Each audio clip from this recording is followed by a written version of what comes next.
She sells seashells by the seashore. I've already tangled it. That's so hilarious. The research is incredibly strong that the more language, the more words, the more sounds, the more songs, the more rhyming words that our children hear, the better it sets them up to read later in life, and the better they have what we call a phonological awareness of sounds. So one of the most fun ways to do that is with tongue twisters.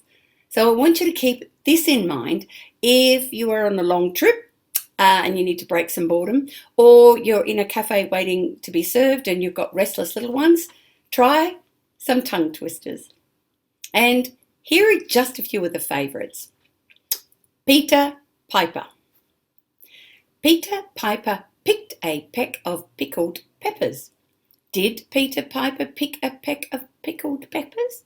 And if Peter Piper picked a peck of pickled peppers, where is the peck of pickled peppers that Peter Piper picked?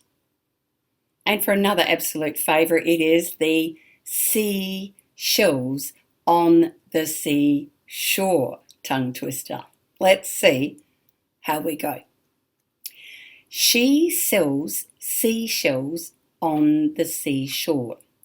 The seashells that she sells are surely seashells.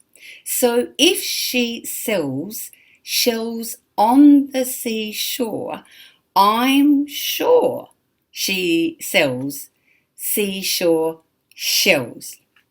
Woof! Tongue twisters get so much fun when we try to do them faster and faster. So I'm sure your little ones are going to really enjoy this one while they're waiting for an ice cream. You scream, I scream, we all scream for ice cream. You scream, I scream, we all scream for ice cream. You scream, I scream, we all scream for ice cream. I love that one.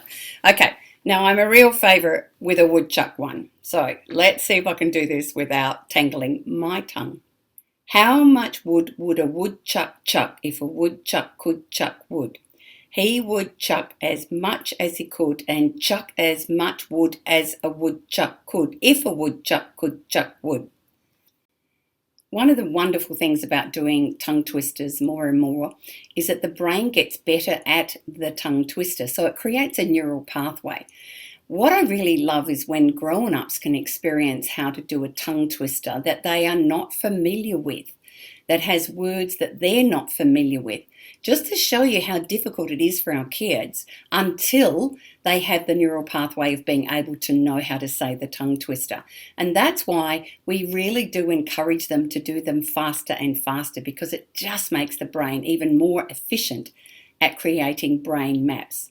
Now, this one is mainly for grown-ups, so I want you to do this one slowly because it has some unfamiliar, well, they're not even real words, but unfamiliar words. And then when you've got it a bit better, then you go a little bit faster. So, are you ready? A skunk sat on a stump and thunk the stump stunk. But the stump thunk the skunk stunk.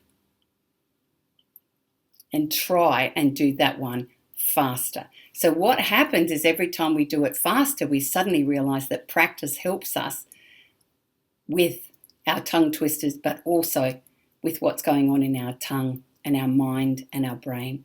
Now, the last one is just a fun one. It's simply red lorry, yellow lorry, and when you've got it going really clear, you try and go as fast as you can. Are you ready? Red lorry, yellow lorry, red lorry, yellow lorry, red lorry, yellow lorry, red lorry, yellow lorry, red.